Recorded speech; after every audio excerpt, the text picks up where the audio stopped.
be working on some narcotics indication training with Cat. Now we're not going to be working a lot on odor conditioning right now because that'll be later on. I've already made videos on that anyway, but this video I'm just showing how we will be building the indication on the indication box. So normally I would use a high value reward food item such as a soft type of food such as the chicken logs that you can get from Kroger or Walmart, Red Barn that you can get cut up into pieces. But I ran out and I really don't have time today to run to town because we live out in the country to go get some. So I'm just going to use regular old kibble, and hopefully that's enough motivation for to do some indication training. So we're going to start off with the indication box. Now in the back I have some odor. I put some odor in these little canvas bags. I put them in the box, and I'll leave that there for about a day or two while we're doing indication training, and I'll swap it out about every 2 or 3 days to keep that odor fresh. But if you've seen the previous videos of the box, you know how the box is set up. But I'm going to stick my hand through this hole, lure her in through this hole, and mark and reward. So hopefully the kibble is enough. So alright, so I'm going to narrate this last part of the video during the training session because it was really hard for me to focus on the training, to focus on Kat, to focus on what she was doing, try to explain what I was doing, because I'd be talking and she'd be indicating, and I wouldn't be able to mark it on time. So I stopped mid-sentence so many times, and it was just kind of hard to keep track of. So I'm just going to narrate here and show exactly what we're doing. Now, the whole process of this is I want her to know that there is rewards inside the narcotics box. So what I want to do is line her up. So you see me grab her by the collar, I put my hand through where she sees my hand, she sees the food, and I release her, and she goes into the box. She also knows the bait bag is behind me.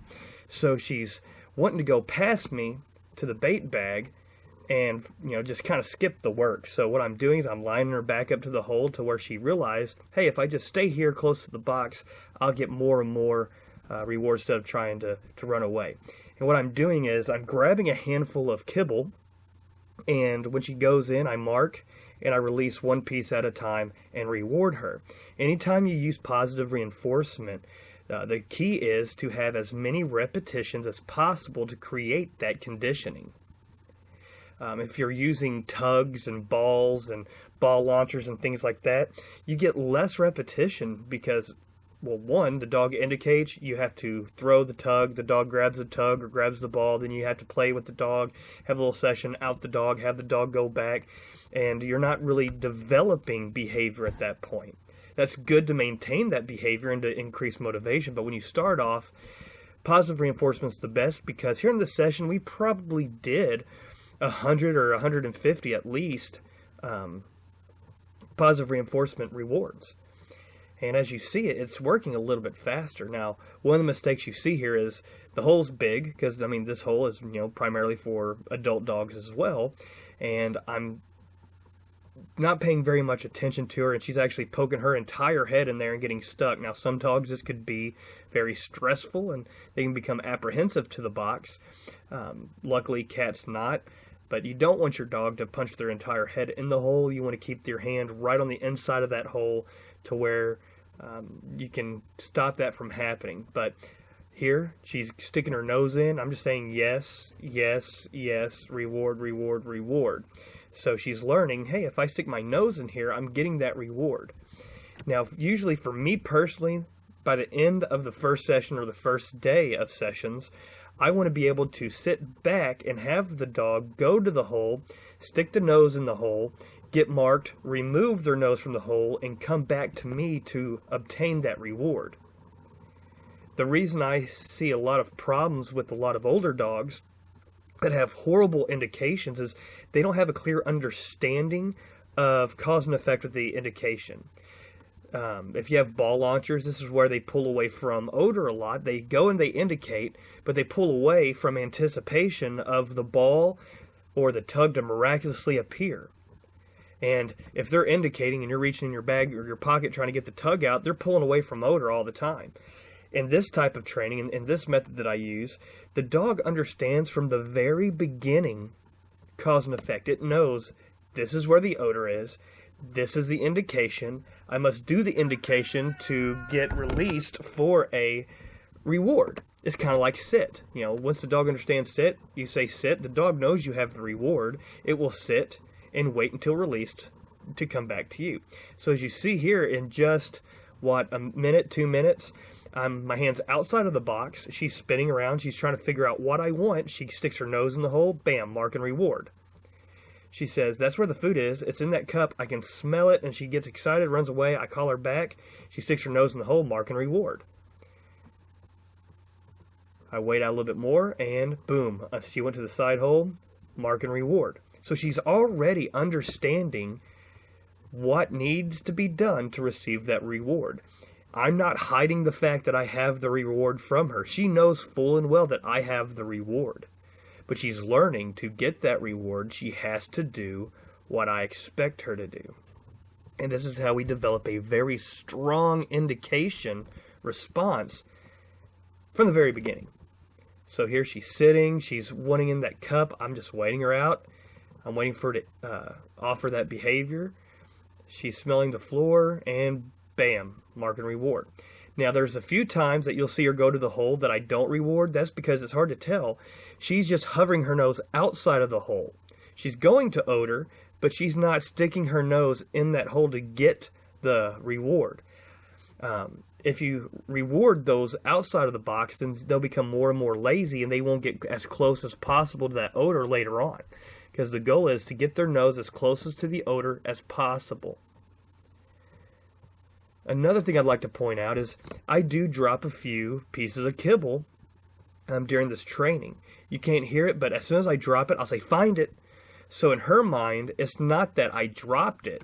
In her mind, I am actually releasing the kibble for her to go get, and I'm putting that on cue.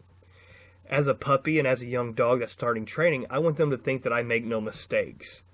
So whenever I do make a mistake, I try to compensate that. And of course, for this situation, if I drop something and she sees me drop it, she knows I dropped it, and I say, find it, she goes, okay, and she goes straight to it, eats it, and releases. So I can cue that later if I want to do tracking or something. I can say, find it, and bam, their nose goes down the ground looking for their kibble, which can lead into a tracking scenario later. But it's just something that I like to play with. A lot of trainers, they'll drop a few treats, especially if they get to the end of their bait bag, there's just crumbles. They'll start dropping, and the dog will end up foraging a lot more. They'll be focused more rooting around on the ground trying to find the dropped rewards instead of looking at you to get the easy obtainable ones. So to fix that, put it on cue. So there's another indication, mark and reward. Mark and reward. So you see here, just within 5 or 6 minutes, she's already learned the indication to a minimal degree. And this is our very first session. We'll do this 3 or 4 times today until she gets really good at that indication. Then we'll start working on the 3 Ds of dog training, which is duration, distance, and distraction. So after a few days of this, I'll start making her keep her nose in the hole a little bit longer, as you've seen in the previous videos with Felix, to where I can give her the cue, she'll go and she'll stick her nose in that hole, and she will wait there until I release her. Just like on an active search, I want the dog to find the odor, stay on that odor until I release them, until they understand that I see that they're indicating. And then we can add distance where I can stand 5, 10, 15 feet away, give her the cue, she runs to the box, indicates, I wait, and I release her. Then we could add second box, third box, so on and so forth. We can start adding in distractions, cat guns, tennis balls, whatever you want. And they'll learn at that point they have to stay on indication until released. And it happens very quickly. You can do this in just a few days, a few weeks, depending on the dog. And once again, this is why genetics are very important. She's very operant. She's eager to please. She's food motivated. I mean, this is just regular everyday kibble, and she's so motivated. I'm not even using chicken livers or anything like that, like a lot of trainers are doing, which I do too. But today I just didn't happen to have them, I just had kibble. So mark and reward, getting a lot of repetitions in, continue this throughout the day, and then later on this afternoon, whatever her kibble is left over for her daily intake will go into conditioning bowls that you've seen in the previous video, and we'll have a fully trained indication narcotics dog started, at least within just a few weeks. And this is the beginning step. So Jason, you were asking how I started dog. Well, this is the very first session, the entire session, about a 8-9 minute long video, and I hope that makes a little bit of sense to you. And then eventually I can put in the place command where I can put her in place, release her to an indication, and then back to a place. So there you go.